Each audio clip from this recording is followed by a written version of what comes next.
Welcome to the Frictionless Innkeeper podcast.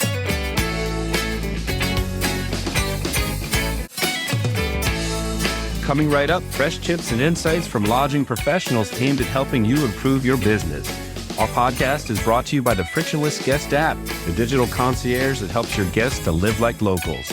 Learn how at frictionlessguest.com. Steve Short, I tell you, 2026 seems to be the year of AI. Everybody's been saying that, and I'm sure 2027 will be as well and beyond. But AI is the topic this year. Our lives will never be the same. We don't know what's going to happen with AI and how it's going to impact things. We know it's just going to be a huge impact, but at least with our discussion today with Mike Lannen, our guest, it's nothing ethereal about it. It was all pretty, hands-on, and here's what you could do, and here's stuff you can use and apply today without getting into all of the technical side of things. It was more just a practical, good, really just a lot of stuff packed into this discussion. Yeah, very much so. And this is one of our longer ones, but like we were saying before, it went by pretty fast. So lots of tactical and practical insights here from Mike Lannen, who's the founder, and I love his title. It's founder and AI whisperer of Eternity. And Eternity is a web digital marketing and AI consulting firm based in Burlington, Vermont. This topic was all about AI search and what innkeepers can do really now, and a lot of like practical tips and tools. And then also be sure you listen all the way to the end, because there's some predictions of the impact of AI on the future of humanity from all three of us. So you got to make it to the end to see what Mike said, what Steve said, and what I said. Yep, for sure. Mike's a very smart guy, knows his stuff, but also explains things in a very straightforward way. So I think this one's packed with a lot of good stuff. Yeah, with that in mind, we hope you enjoyed this Frictionless Innkeeper podcast interview with Mike Lannen, founder and AI whisperer of Eternity. Mike, welcome and thanks for joining us. Thanks so much. Thanks for having me. Yeah, Steve Short, always a pleasure to see you. How are you? Hey, Matt. Glad you're here. Actually, I'm more glad that Mike is here. So, I'm more glad that Mike is here as well. Yes. no offense, Matt, but we're here to talk to Mike. But Of course, he's the talent, Of course. Yeah, and it took a little while for us to get him on, but he's a busy man and he's finally here. Yeah, this is awesome and a very timely topic, AI search. But before we dive into that, Mike, tell us a little bit about yourself and tell us about Eternity. Yeah, so I founded Eternity about 25 years ago now, primarily as a website design, digital marketing agency.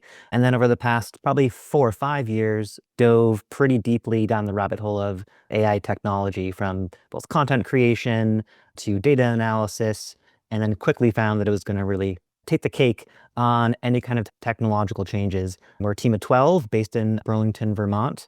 And we like to deeply educate and inform our clients on AI technology and really help them take the most advantage of it. Yeah, that's awesome. Burlington, Vermont. Matt's an old Vermonter. I know. I didn't get a chance to. You jumped on when I was telling Mike I lived in Manchester, Vermont for many years. Southern Very Vermont. nice. Right on. Yeah, beautiful up there for sure. Great state. Yeah, winters are a little rough sometimes, but They're a lot rough, especially for someone like me that's lived here for about 25 years now and have yet to ski, snowboard, or do any kind of snow activity other than shovels. That's amazing. I'm blown away by the fact that Eternity has been around for 25 years. First off, you look like you just got out of college like maybe 10 years ago. So the Vermont life is not too harsh because you don't look that old, man, for sure. That was my dorm room at Champlain College, probably about halfway through my freshman year. I was like, I don't want to flip burgers for a living after getting this piece of paper. So I just dove right into starting my own business then. Nice. And so is AI your main focus these days? It sounds like it is. Yeah, for me personally in the business and a couple other teammates, our goal is like kind of 90% focus on AI. The rest of the team focuses on website dev, design, digital marketing, but like my kind of sole focus is AI. And we integrate that into all of our other workflows and websites as well. Yeah. And you've got I assume you have vertical focuses because we met a couple years ago at Nira. So I assume that hospitality or lodging or whatever is one of your verticals. Is that right? Indeed, yeah, travel and tourism, hospitality, and nonprofit associations, oftentimes in the travel tourism space, but also outside of the travel side. And I can't really point my finger on exactly how that happened, other than I think I spoke at a few conferences and then it just kind of spiraled into, can you build our website for us? Can you help us with AI? Can you build us a logo? And it doesn't suck to travel to all these cool destinations and work with those different properties. So it's a great vertical. So the AI work that you do, is it all for the sites that you build, or is it you're coming in and helping out with existing clients' websites that maybe you didn't build or they're on platforms or whatever? Yeah, so on websites that we build in-house, we integrate AI into the back end of them. So for the areas where a client will go to write content in the site or have to put like an alt tag description for a photo, it'll automatically look at that photo and write an optimized alt tag for ADA. It can write SEO titles, meta titles, and we just have that connect into a custom OpenAI ChatGPT interface. And then we had that connect to a branding document that we've created. So every website out the gate that we build basically has ChatGPT integrated into it for unlimited use. So if a client is just struggling to come up with new content or they want to expand their content, they don't have to leave the system. They can just click a button and optimize their site. On the kind of the flip side of that, we also do AI consulting, audits, and workshops. So even if a client isn't looking to touch their website at the moment or any of their digital marketing, and maybe they have an internal team, we can help with training that internal team and how to use those tools safely and securely, build an AI usage policy, and make sure they actually are using the tools they should or could be using. Okay, interesting. Well, let's get into the whole AI thing. What do you want to talk about today? Yeah, so I would say probably the traveler journey, like the discovery journey, how much that's changing and how rapidly it's changing. So I couldn't say like back in the day, but even now people are still using Google, but the path of like going into Google and trying to find like best hotel in this location or best experience in this particular destination and looking through 10 links per page and clicking on a link and scrolling past ads are slowly but surely going away and shifting more towards folks using tools like ChatGPT, Perplexity, Google's AI search to have more of a deep conversation with this AI. So what's kind of happening there is folks aren't necessarily typing in best hotel destination in Portland. They may be typing in a conversation like, I'm looking to do a trip in the summer with my family, two kids, two of them are teenagers. One of them has a gluten-free allergy. I have this budget. I'm looking for this week of availability. Go find what's available. And these AI tools will scour the web, look at different websites, look at different third-party channels for amenity information, and then come back with a very detailed kind of analysis of here are the ones that fit your needs. So no longer do you need to spend time going into Google, looking at the blue links, clicking on that link, going to the website, trying to find that information. It just thinking about it like that now seems like almost archaic to me in terms of a process. I personally rarely go to google.com anymore. I just hop right into ChatGPT for pretty much everything. So that is going to change a lot of things. For one, folks are already seeing this, a drop in your site visits, a drop in organic traffic. Is that a bad thing? It could be if there's other things going on. But the trend that's going to continue to happen is folks getting their questions answered from these ChatGPT systems pulled from content of your website. So your website is still important, but they may get all those answers in that research process within a chat window. And then maybe like a week later, they hop into Google, go to that destination that they've already picked and make their reservation at that time. So just something to kind of keep in mind, whether you're a property owner, destination, or a digital marketer, and folks are starting to freak out that organic traffic is going down, it doesn't mean that folks aren't converting and still making purchases, just in a very different way. Yeah, and so talk a little bit about SEO versus GEO, search engine optimization, versus what generative engine optimization, right? So that's the difference between the Googling side of things with SEO versus GEO is now is the whole AI engine side of things, right? And so it shifted heavily quickly to the GEO side of things is what you're saying. Yet SEO is still important, and it all still kind of comes down to content on your website, but now you've got to gear it towards both things. Is that right? Exactly. So I think something that I would be remiss to not say is that many of the things that you do for SEO overlap with GEO. So like I said, having great content that's on your site that is helpful and usable and not content for the sake of content, not like adding fluff for the sake of trying to show up inside engines, but being more conversational. So what that may be, what that may mean is you could have a section on your site that talks about the amenities that are available, but adding in a frequently asked questions list to the bottom of that content, like what's the cancellation policy? Can I bring my pet? As simple as this may sound of like adding in FAQs, it makes a huge difference in how these AI engines pull that content out and actually make that property or that business show up inside AI search, because it's more of an answer engine than a results engine. So like Google is more of like a results engine. Type in a search term, you get results, you have to figure out which one to click.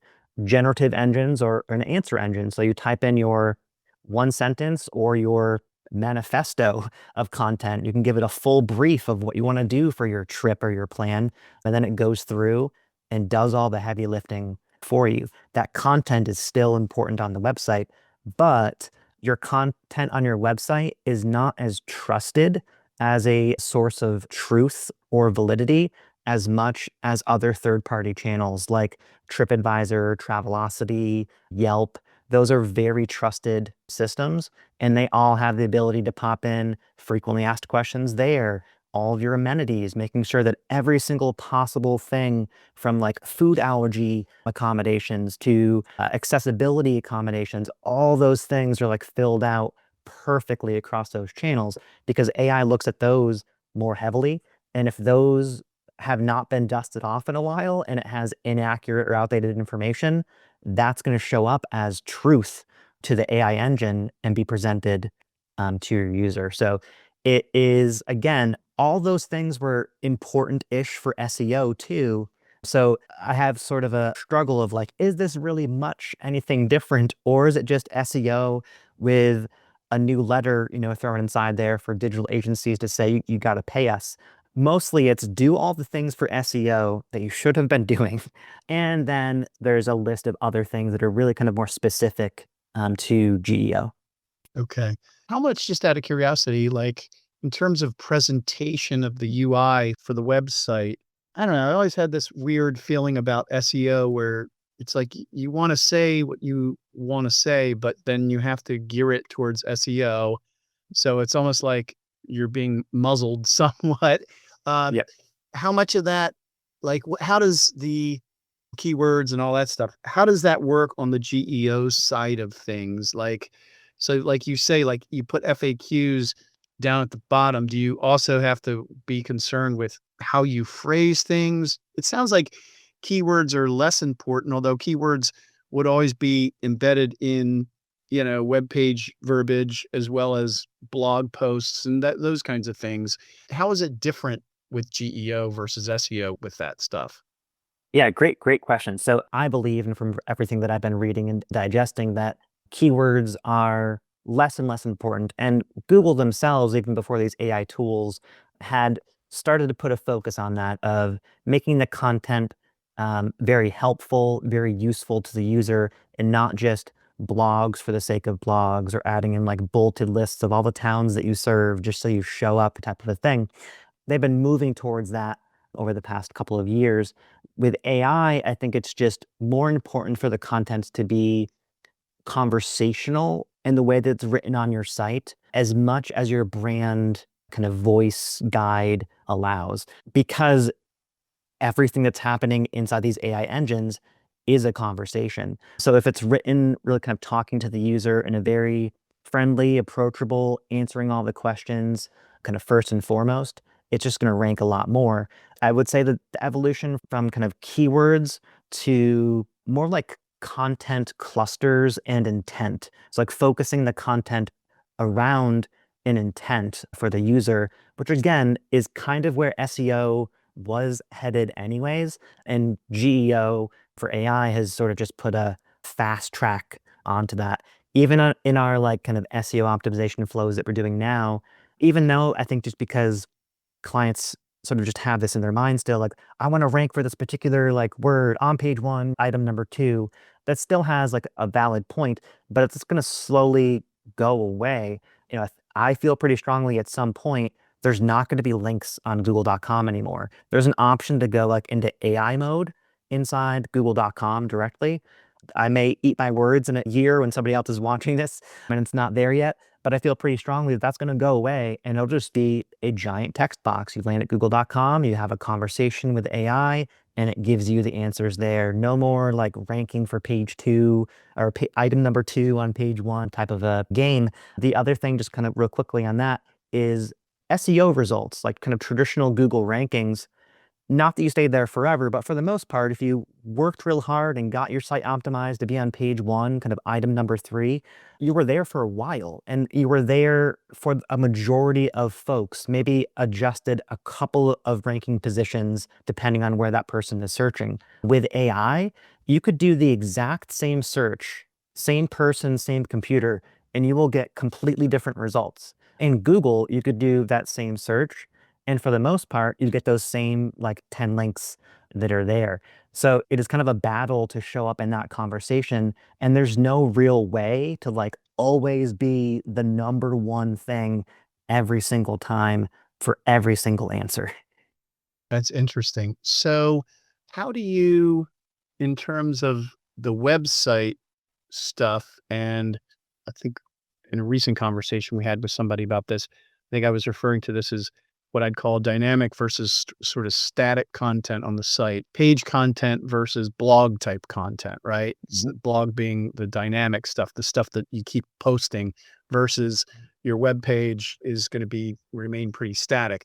So on the static stuff, how do you message correctly? I'm just curious to know if it's going more conversational, like from a marketing perspective, the tendency would be short blurbs, try to get as much information to them in a non-conversational way with bullet points and those kinds of things, because there was always a concern, well, if people can't find what they're looking for, they're going to leave within the attention span's bad. So do you use do you keep that static content relatively simple and use more of that dynamic blog type content as the conversational stuff? Is that the approach? I'm just curious. Yeah, that's a great question. That certainly could be part of the approach. Yes, like kind of keeping some of the static content a little more tight and to the point, and having conversational content be in the, whether it's deemed blog or resources or tips or however it kind of gets branded. There's also other ways in the display and like the treatment of said content. So having like top of the, even though as much as I sort of despise this term, I'll use it anyways, like sort of top of the fold, even though there's not a fold anymore, but top of the page, having the kind of immediate, like, this is your problem, here's the answer, or like, this is the problem, we're going to help solve this. Having that be really like front and center, and having other deeper, more conversational content, it could be sort of visually hidden behind, like, typically they're called like an accordion, something that can kind of collapse and expand when you click it, which is great for those frequently asked questions or like a read more type of content.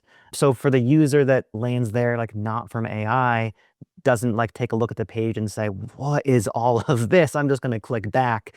But that the AI engine has enough information inside there to make reasonable conclusions based off of that person's answer. Because if it's too short and like to the point, it may like not be able to answer the question, or worse, it might hallucinate and say like, yeah, they've got like a unlimited no cash bar. It could come up with something completely irrelevant if it's not kind of properly discussed there. I don't want to get too technical for our listeners who probably aren't technical or maybe don't care about this stuff, but do you, whether it's a web page header type content, which, isn't typically seen, do you purposefully hide content from the visitor, but make it accessible to the engines? Is that something that you do in order to make sure that, for example, the homepage can be found by GEO standards and communicates that stuff, but doesn't get too verbose to the visitor? I would not recommend that, as it might not be considered like exactly black hat. Like in SEO, there's sort of a term of like black hat and white hat of sort of Okay. what you're supposed to do. It's like black hat, an example being like putting a comma separated list of like 100 cities. They're like white text on a white background on a page. Google will quickly like remove that page from its indexes. So if it feels Underhanded? yeah, if it feels Yeah. icky, for the most Yeah. part, Google at some point or the AI engines at some point will catch on. Like you might be able to get a quick win and then like, Yeah. why did my traffic go down? Because they started to delist you. If the content is sort of kind of quote, sort of hidden, using things like accordions that expand and collapse content, that's totally like white hat allowed and even nice to have for a user's interface where they don't have to look at all the content, they can scan. I think it's, for the most part, for better or for worse, we all have the attention span now of like a goldfish. Goldfish probably has a better one. So we don't read as much, but we'll scan just fine. Like we'll look at headings and be like, yep, that's my content. That's the only little block that I want to get an answer to. And then I'm on to the next thing. Yeah. That's pretty wild. Pretty cool stuff. I think you've got some ideas or some, as Matt and I have come to use a phrase, tactical and practical, right? We picked that up from somebody we talked to about a year ago, I think, I right? like it. Right. I have to steal that in some future conferences and mention you guys. Well, I think the reality is like, yeah, for innkeepers and lodging professionals, especially in the independent space, the tactical and practical is hugely important. Is tell me, I don't have enough time. Tell me what I can do now, what I can learn quickly to do and make a difference. So you've got some ideas on that? I do, yeah. So kind of on the FAQ side of things, I feel incredibly strongly just based off of the research and the impacts that we've seen on making these changes on client sites, that implementing FAQ options, items into to not every single page, but a lot of your like core landing pages. While that may sound like a heavy lift for some, especially if it's like a small bed and breakfast or like a sole kind of proprietor, AI can help you a lot with that. I can provide you guys with a link in the show notes. It's a totally free, like no obligation, no credit card necessary. It's a little tool that we built with ChatGPT where you can pop in a single landing page. It'll scan through that page and it will come up with kind of gaps that might be missing for potential frequently asked questions. And because AI has access to pretty much everything in the world, it'll give you recommendations on people are probably going to want to know the answer to this. So it'll come back with a minimum of 10 FAQs based off of that page that you pop in there. Is every single one of those going to be accurate? No, because if you don't have that content on the site already, it may make up like this is what a typical person would put here, but it gives you a starting point of what you can then fill in and work with your developer, or if you're DIYing the site, popping in and adding in that content.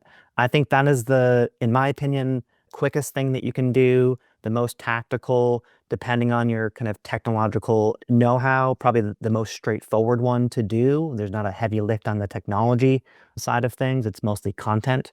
And I'm optimistic that they will see a large increase in not only GEO, but also traditional SEO as well, because it's providing to both of those answers to commonly asked questions. So if anybody watching takes like just one thing out of this, it would be do that one thing, add FAQs to your core, most trafficked web pages. And you could hop into Google Analytics or whatever system that you're using for tracking stats and try to identify those top 10 most trafficked pages. That's number one.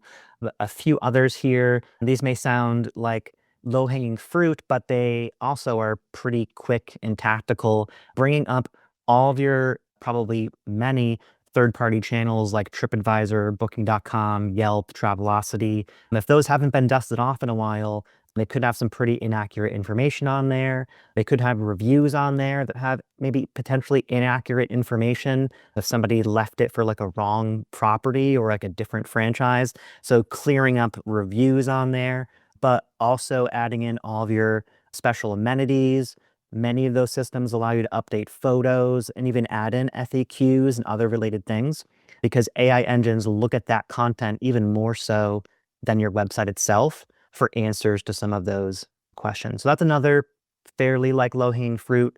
You don't have to pay anybody to do really any of those as a property owner or business owner. Next up, this one would involve some payment of some kind to someone like a content writer or a press release writer, but getting people to talk about you more on trusted sites. So if there's anything that can be sent to the press that is relevant or appropriate to be a press article, I'm putting a heavy focus on that now, because if you look at the sources that AI pulls from, it trusts sites that have been around for longer, that are known, authoritative, accurate sites. And if you can be listed on there, think of like those sort of top 10 destination places, like those type of listicle kind of like sites that exist in like TripAdvisor, Travelocity, and other places.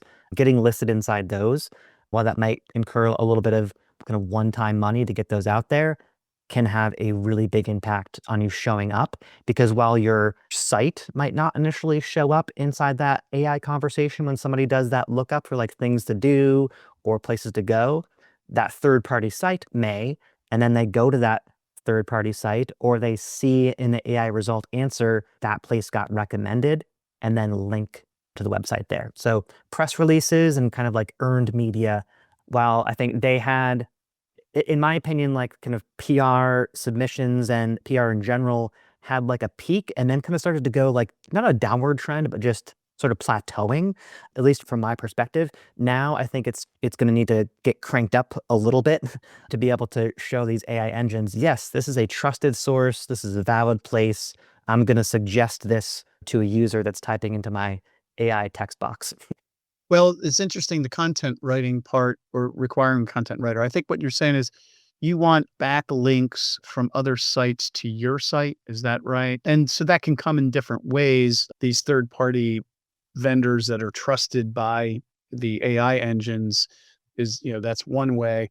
But I would think just the amount, if the more you're mentioned elsewhere and the GEO can identify that and say, okay, like here's a website about Vermont, and I don't know, could be a local paper or something like that, talking about your bed and breakfast, and then referring to you and then linking to your website so they can get you, so the GEO can figure out who you are, that sort of thing. Is that right? Exactly, 100%. And kind of like what's new is old again. Like press has always been important. That was always important for SEO as well, like backlinks to your site. But I think AI has more of a focus now on not just looking necessarily at like, oh, they have like 100 backlinks to their site, but like the authoritative nature of those sites, like any kind of news related site, even if it is like a small regional paper, just automatically has a different trust value, both by Google and by AI, that this place is a trusted, vetted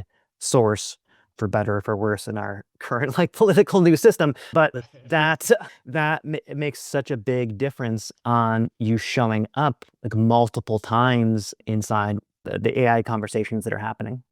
Yeah, wow, that's pretty wild. See, Matt, you're not a fossil after all. Because No, that comes from the communications PR side from remember way back when we used to do, not for Frictionless, for my professional services company, when we used to do news releases, Matt? No. Oh yeah. Oh yeah. It's come back. It did flatten out once social media started to come in and your own content through blogging and stuff like that. So yeah, I like seeing that PR is making a comeback here. It definitely did dip for a little while there. So certainly good for my business. That's for sure. So yeah, it's good to see that it always kind of has been important because it's a third party validation, no matter what. Somebody picks up the Burlington Free Press, even the paper version of it, and sees a write up about, an inn. I mean, even the old school way of being influenced beyond just geo. Yeah, you just naturally trust that place, even if it's like 25% more than the other competitor that you're looking into. You're going to pick that one because you saw their article and saw somebody else talking about it. Yep. Yeah. And AI is kind of the same way, really. Another just kind of fascinating stat, and I can give like that users that are like actively engaging with LLMs, like these large language models, ChatGPT, Perplexity, they're almost 4.5 times more likely to convert than traditional search engines. And that's not like a small multiplier. And that's because they're able to spend a ton of time, whether it's ChatGPT, Perplexity, etc., asking like 11 billion follow-up questions. Like they can just keep having a conversation of, can I bring kids? Is it loud and noisy and there are other kids there? Or is it more of like a romantic getaway location? Can I bring my dog? Like all these types of questions where at the end of that conversation, they're going to be ready to convert. They don't have to spend time going to like 15 different pages on the website or chatting with whether it's like a human or an AI chatbot and like asking all those questions to that person.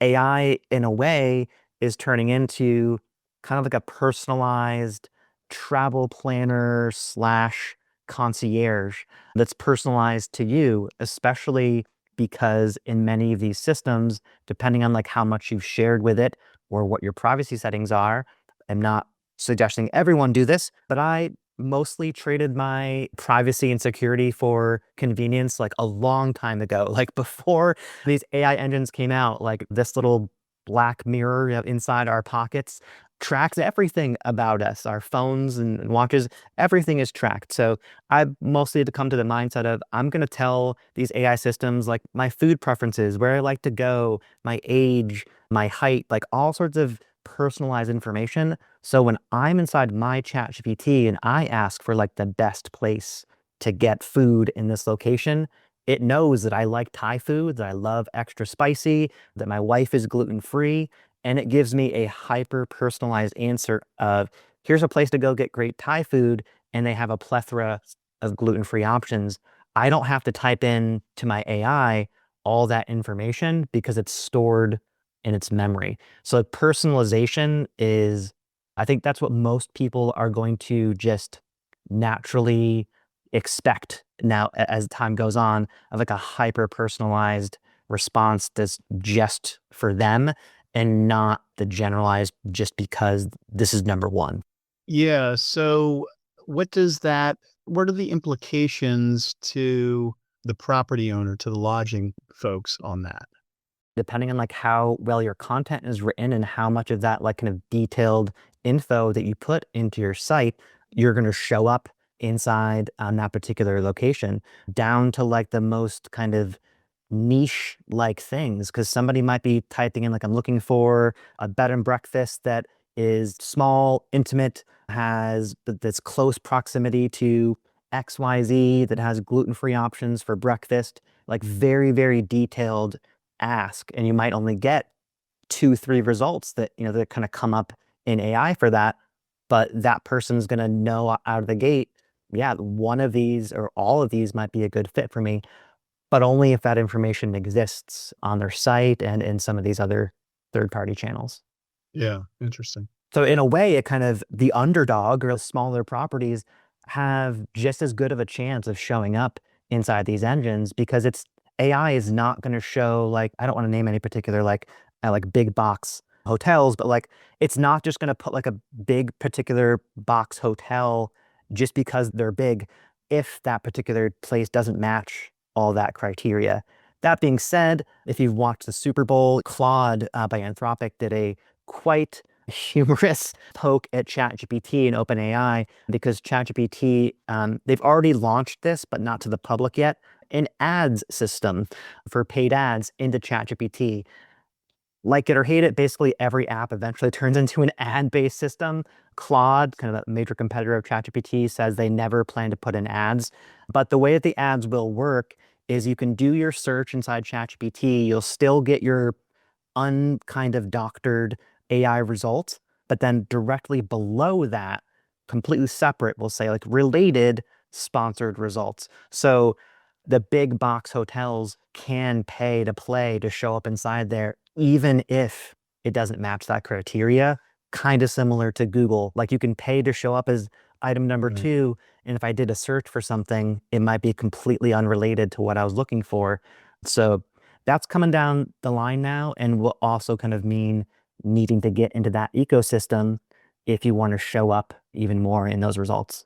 Yeah, it's interesting. It's not really, I guess, the topic here, but I was kind of curious or thinking, I wonder what the revenue model is here for AI and how it's going to be monetized, and thinking how Google, having the search engine market locked up, this is a huge disruptor to them, and thinking, okay, so how are they with Gemini and and they're not the only game in town now. So how is that going to impact the whole revenue model and the monetization of all this information?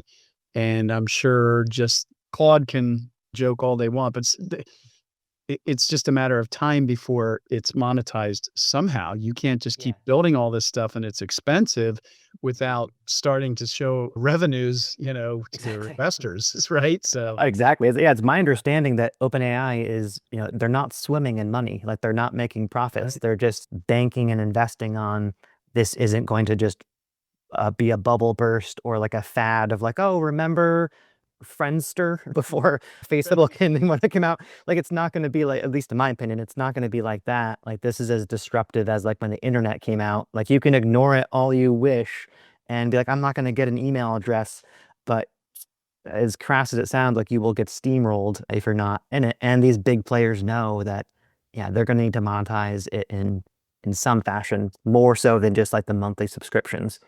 right. Yeah, they're trying to get their hold in terms of the market with this, knowing there's this huge payoff and potential down the road. So it'll be interesting to see how that plays out and how it impacts the little guys, like our listeners. And like you say, right now, it's kind of like the underdogs have a little bit, or at least an equal footing with the big box brands or whatever. Indeed. See And like now is the time to jump like before, because I don't think ads are going to get fully released to the public for just any old property or business to use them for another probably 3 or 4 months, if not more. So now is the time to do it. It's kind of like before, if you like followed some of these things, I remember a day before Meta ads existed and it was just Facebook, and you could post an organic post and you could get reach beyond the 5 people inside your like inner circle. And like, just, I'm sure by sheer coincidence, as soon as ads came out, your organic reach was lower. Weird.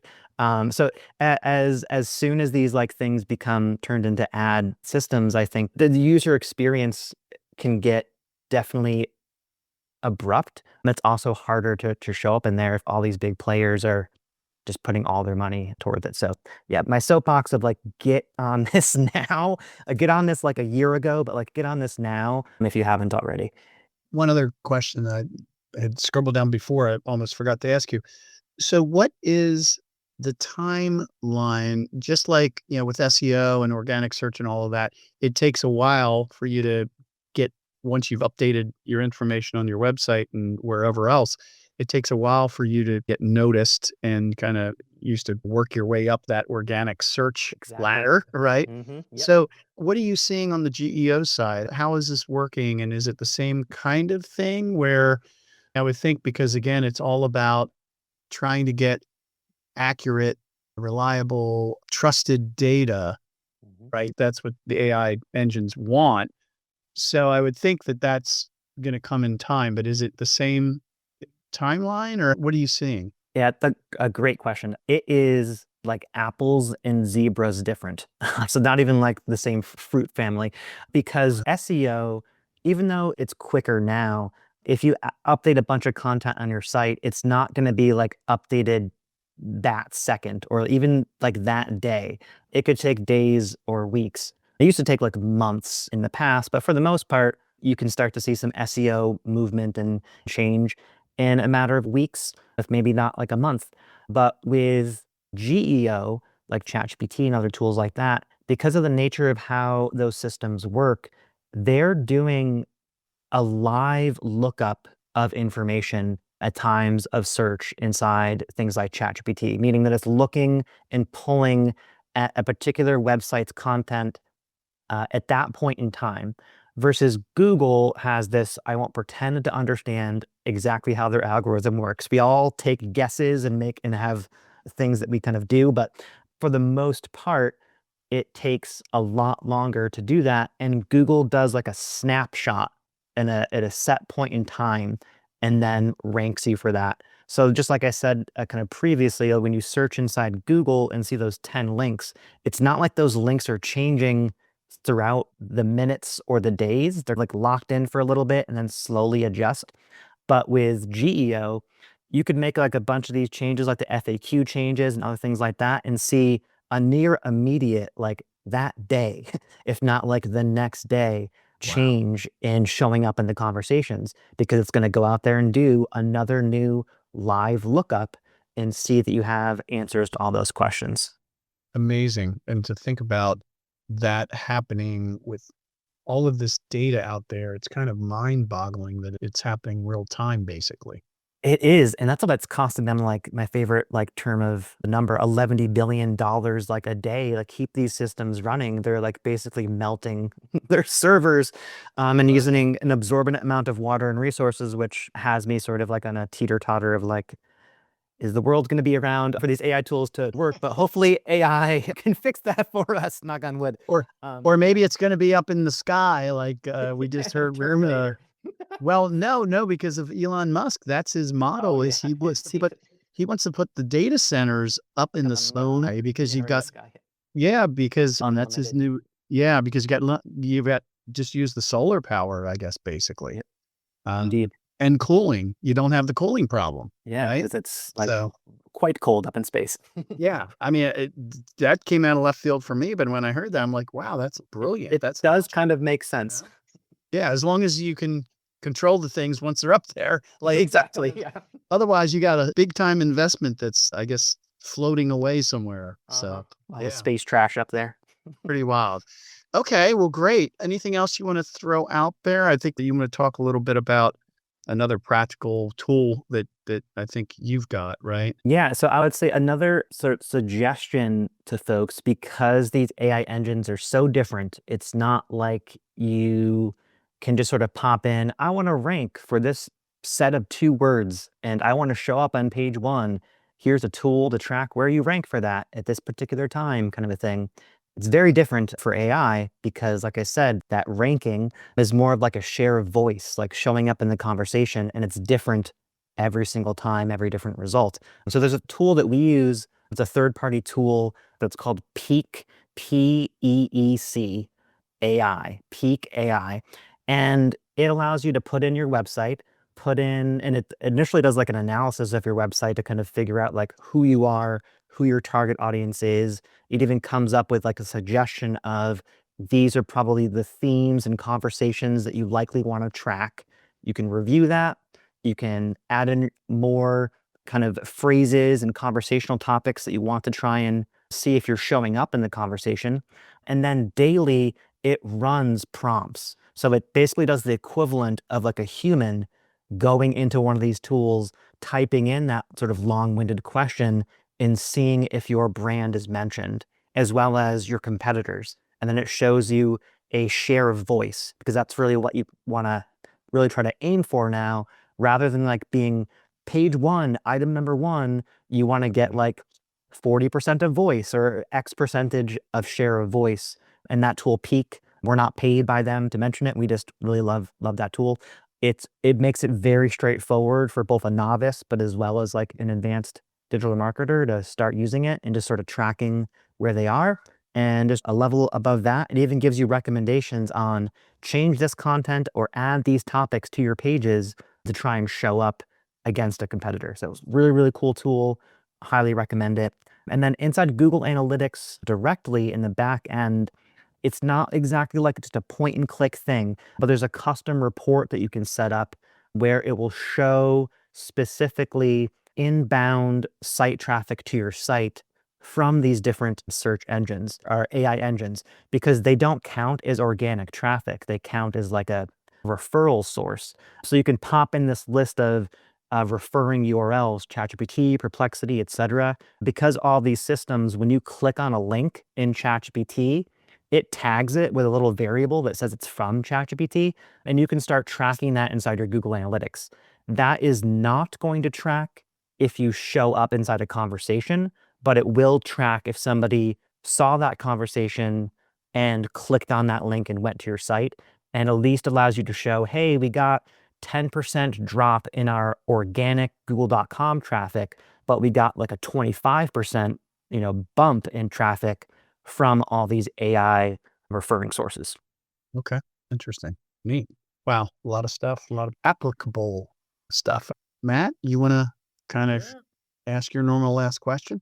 I will. Mike, it's been great spending time with you and appreciate all these insights. And I'm going to check out Peak AI just in general for some of my clients as well. So I always learn from these podcasts, and this is really awesome. And before we sign off here today, anything else to add? Any parting shots?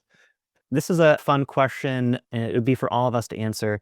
What percentage that AI will end humanity in our lifetimes? I love just to add a little fun to the end, a little dark and moody, and I'll go first. So, and also just to kind of reframe it. So the chances of AI ending humanity, kind of like we're cooked in our lifetime, what percentage? I feel like about an 80% likelihood that will happen in my lifetime. Wow. That's not very optimistic, Mike. I don't know. Maybe we shouldn't even release the podcast because we're all doomed. Like, what? Who cares? Right. Let's not pay taxes anymore. Right. Yeah, like I mentioned this mostly to kind of be disruptive in a way that like we need to have some like alignment on these systems. It's like training a human. Like when I've got 2 daughters, like in a way we're like training their algorithm and informing them on like what's wrong and what's right. And we have laws that exist in our system. Right. It is the Wild West right now for AI. So Yeah. without that, I feel like we're cooked. Yeah. Matt, what do you think? Are you That's interesting, Mike. you're over there in lovely Europe and Spain, so you probably got a much more bright outlook on things. Yeah, I'm going to hide out here at the beaches of Spain as the end comes. Mike, it's funny when ChatGPT first hit, I guess that was around November 2023, I just freaked out because I envisioned all of the bad stuff that's going to happen and the end of the world. And here we are 3 years later, and we're still standing. It's still, I don't know, it's still not quite there. AI is an imperfect beast. It hallucinates still, it makes mistakes. So I try to be optimistic on this, but I don't know, you study it way closer than I do, so maybe I'll say 50%, not 80%. Right on a coin flip. Yeah, yeah. I hope it's less than that. Maybe I'm, now, of course, I'm the oldest out of the 3 of us, so I guess I have less to lose. So maybe I shouldn't care so much, but no, I do because I care about my kids and all of that. But I don't know. I tend to be a more optimistic guy in general. I definitely am concerned. There's a lot to be concerned about with a lot of different things. There's some wild stuff out there. And I watch a guy named Tom Bilyeu, who I think is a brilliant analysis kind of a guy for different things. And AI's, part of one of the things he covers. He covers kind of current event type stuff. And I guess I would say that, yeah, he's there.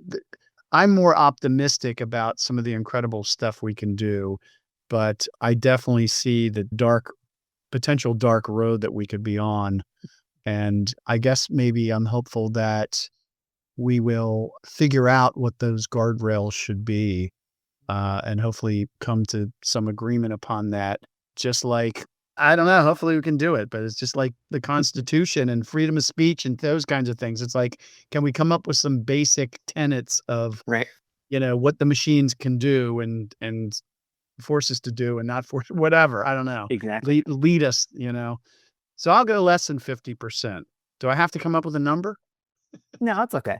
Okay. You're just the more optimist. I'm like the doom and gloom. Matt is like 50-50. We could probably do it, but it could also just completely fail. And Steve, I respect and appreciate your optimism. And I will also just add like one kind of final thing. I don't necessarily think that AI itself will be like the end of humanity, but humans because of, well, mostly capitalism in a way, because most of these things wouldn't be an issue if we didn't live in a capitalist society, but we're not going to be changing that anytime soon. I think unless we move towards some sort of a universal basic income, that's where I think the doom and gloom starts happening, when every job gets replaced, when these systems can do everything better. And like, what do we do? What do we all do? Like, do we just all make a podcast and that's all we do and just sort of talk to each other as humans?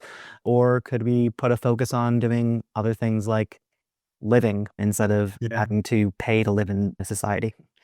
Yeah. Yeah. It's an interesting concept. Cool. Sure is, man. On that positive. Yeah, indeed. That could be a whole other Mike, how can people get a hold of you? Yeah, so We'll put it in the show notes, but go ahead and let people know now. Yeah, so you can check out our firm and kind of what we offer at eternitymarketing.com, or just shoot me an email, mike@eternitymarketing.com. I love just answering any kind of AI questions that somebody may have, so feel free to shoot them out and we can geek out. Excellent. All right, I'll take us out then. So this concludes this Frictionless Innkeeper podcast interview with Mike Lannen, who's the founder and AI whisperer of Eternity. And Eternity is a web digital marketing and AI consulting firm based in Burlington, Vermont. And Mike was kind enough to share his insights about AI search and how guest search behavior is really changing and what properties need to know to take advantage of this shift. Our podcast is brought to you by the Frictionless Guest App, the digital concierge that helps your guests to live like locals. Learn how at frictionlessguest.com. Once again, that's frictionlessguest.com. And Mike and Steve, thank you both so much for your time today. Thank you very much.